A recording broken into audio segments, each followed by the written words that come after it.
જ્યોતિષ શાસ્ત્રમાં રાહુને એક ગ્રહ માનવામાં આવે છે જે ઘણીવાર રહસ્યમય રીતે લોકોના જીવનને પ્રભાવિત કરે છે, પરંતુ હજુ પણ જ્યોતિષમાં રાહુને ખૂબ મહત્વ આપવામાં આવ્યું છે.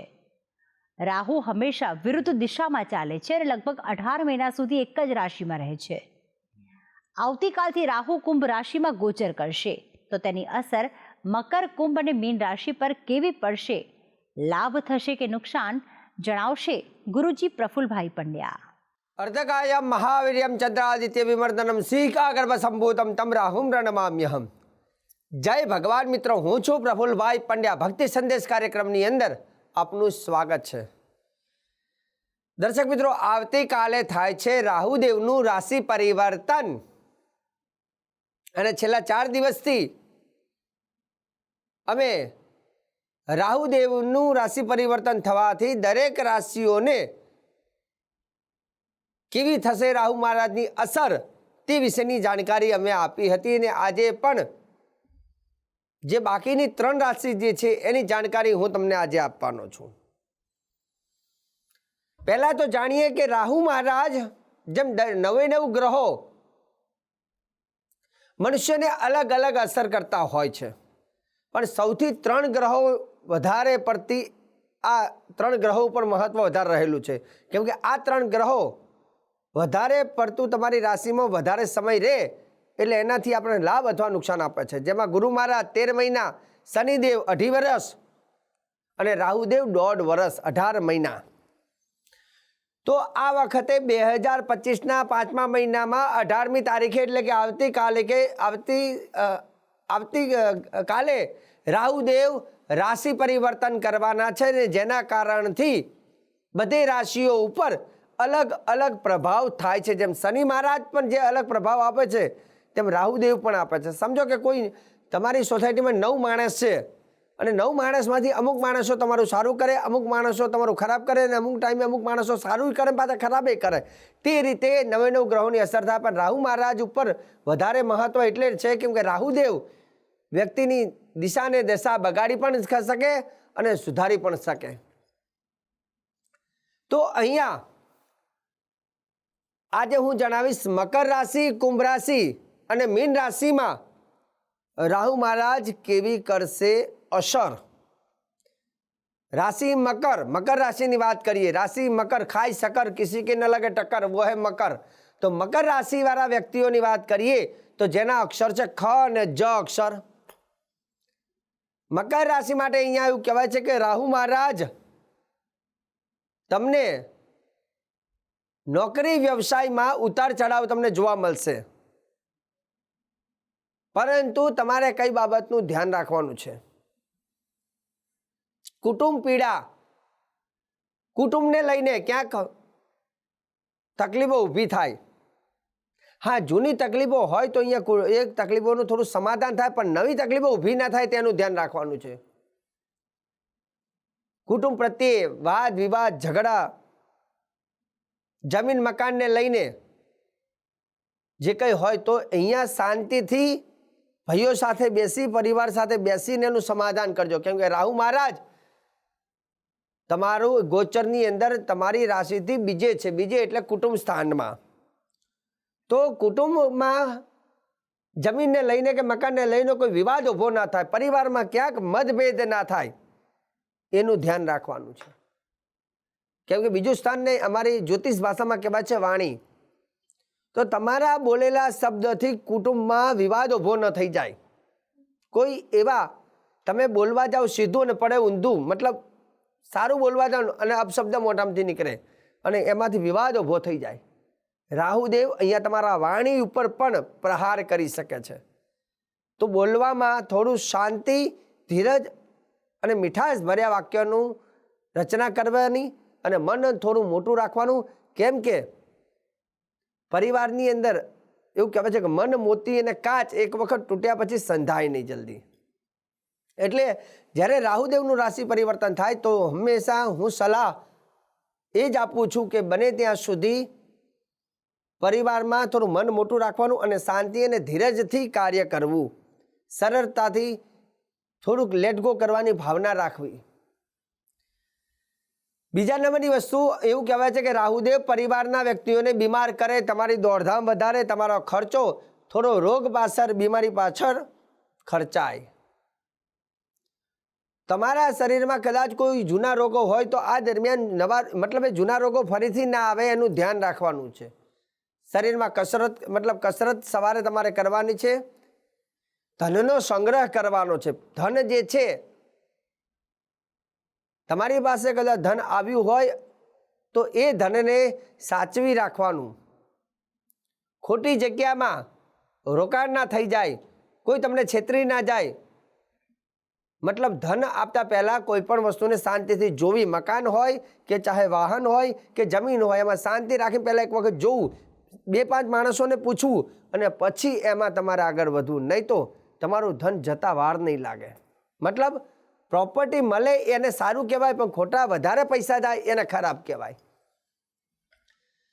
નવા કામની તકો તમને મળશે. પિતાની સલાહ તમારે ચોક્કસ લેવી. પિતાની સલાહ અને માતાના આશીર્વાદ એ તમારે લેવા જરૂરી છે. મકર રાશિમાં એવું કહેવાય છે કે તમારે બીજા કરતાં વધારે મહત્વ તમારા પરિવારને આપવું. અને આ વખતે એવું કહેવાય છે કે તમારે મહેનત ઉપર વિશ્વાસ વધારે રાખવાનો, ભાગ્ય ઉપર નહીં રાખવાનો. કેમ કે મહેનતથી ભાગ્યોદય થાય. હા, શેર બજારને લઈને એકંદરે શેર બજાર, ભૂમિ, વાહનને લઈને લાભ તમને ચોક્કસ થાય. શેર બજાર, ભૂમિ, વાહનથી લાભ થાય, પરંતુ ટેકનિકલ વસ્તુઓમાં, ઇલેક્ટ્રોનિક વસ્તુઓમાં થોડું સાવધાની રાખવી. એમાં ફસાઈ ના જાવ તે ધ્યાન રાખવાનું. બીજી, ખોટી સોબતમાં તમારે ન પડવું. ખાવા પીવામાં ધ્યાન રાખવાનું, ખોટી સોબતમાં ના પડવું.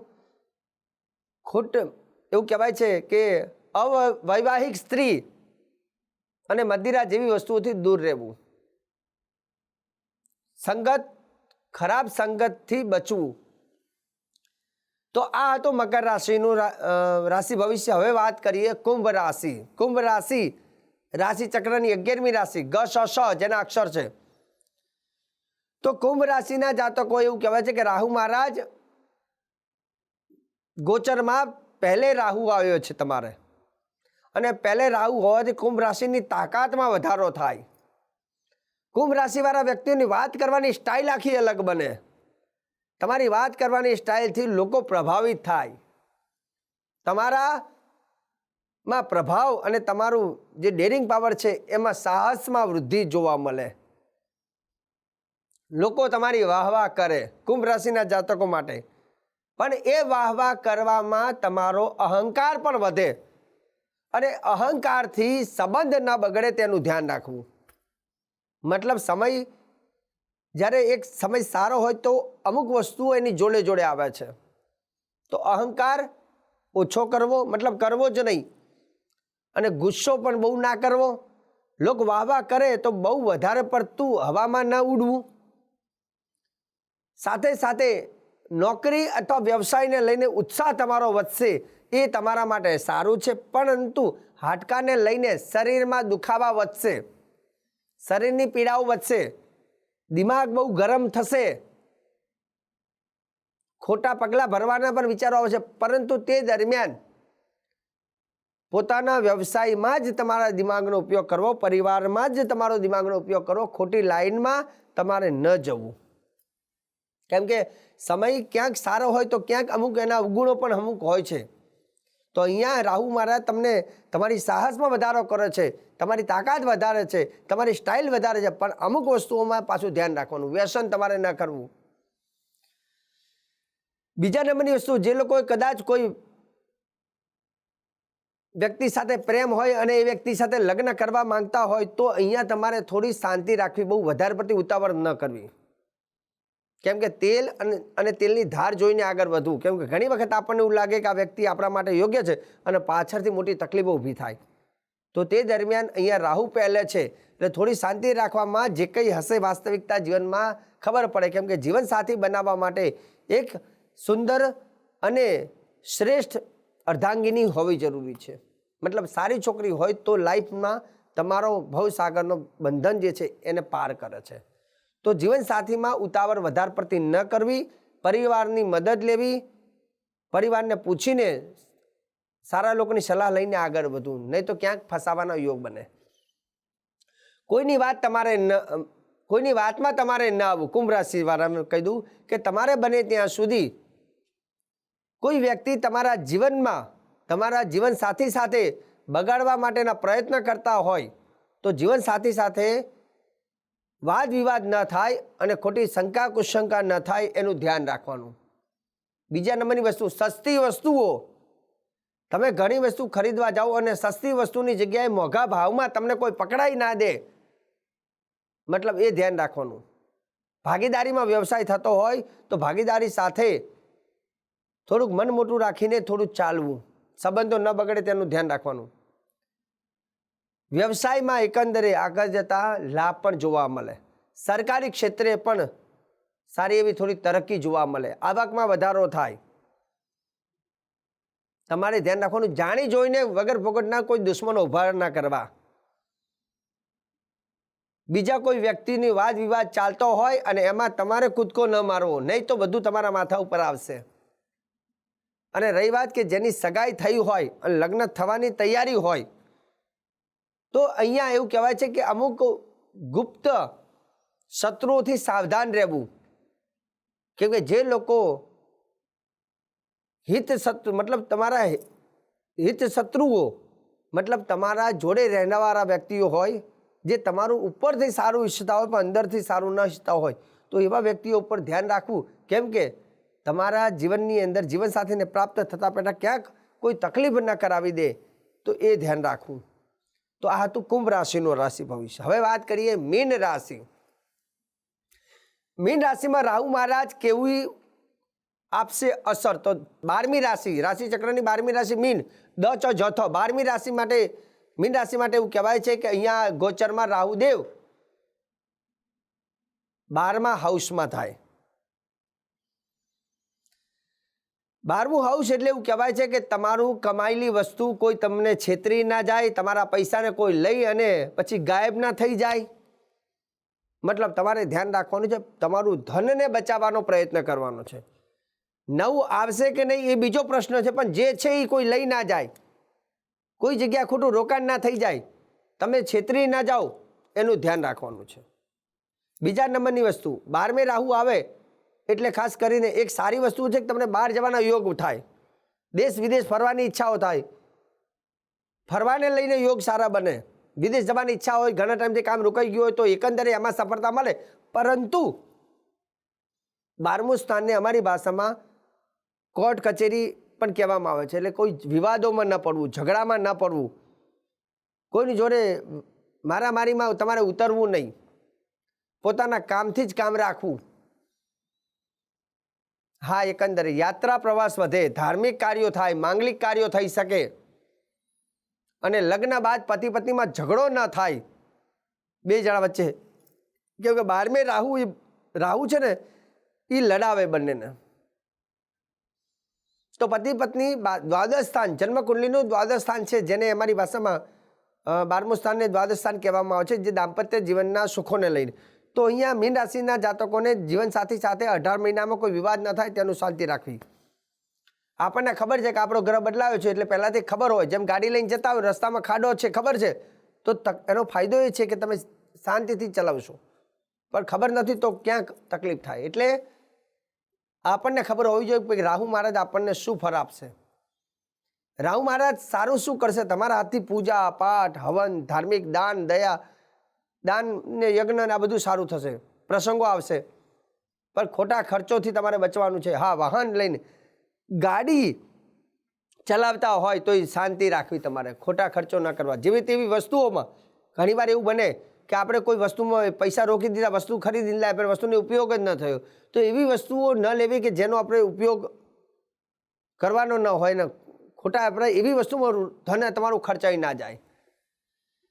બને ત્યાં સુધી મીન રાશિના જાતકોએ ઝઘડાથી દૂર રહેવું, કોર્ટ કચેરી, પોલીસ ખાતા વગેરે આ બધી વસ્તુથી દૂર રહેવું એ જ સારું રહેશે. અને તમારા જે ગોપનીય તમારી જે વાતો હોય, તમારે જે કામ કરવાની જે તમારા જે તમારી સ્ટાઇલ હોય અથવા જે મહત્વની વસ્તુ એ બને ત્યાં સુધી કોઈને કહેવું નહીં. કોઈની વાત સાંભળીને પોતાનું ઘર ના ભાગવું, આ ધ્યાન રાખવું. ભાગીદારીમાં સંબંધ સુધારવાનો પ્રયત્ન કરવો. વિદ્યાર્થીઓ માટે પણ એકંદરે અભ્યાસને લઈને સારું રહે. વિદ્યાર્થીઓને બહાર જવાની અપેક્ષા હોય તો અભ્યાસ માટે પણ બહાર જઈ શકાય. વિદ્યાર્થીઓ ખાલી એક વાતનું ધ્યાન રાખવાનું, તમારા અભ્યાસ કરતાં વિવાદ અને ઝઘડા તમારે નથી કરવાના. ઝઘડાથી દૂર રહેવું, વિવાદમાં બહુ પડવું નહીં, અભ્યાસ ઉપર ધ્યાન રાખવું, એ જ તમારા માટે હિતાવહ છે. તો આ હતું મીન રાશિનું રાશિ ભવિષ્ય. તો દર્શક મિત્રો, ભગવાન રાહુદેવ એ વ્યક્તિના જીવનની અંદર શુભ પણ કરે છે અને અશુભ પણ કરે છે.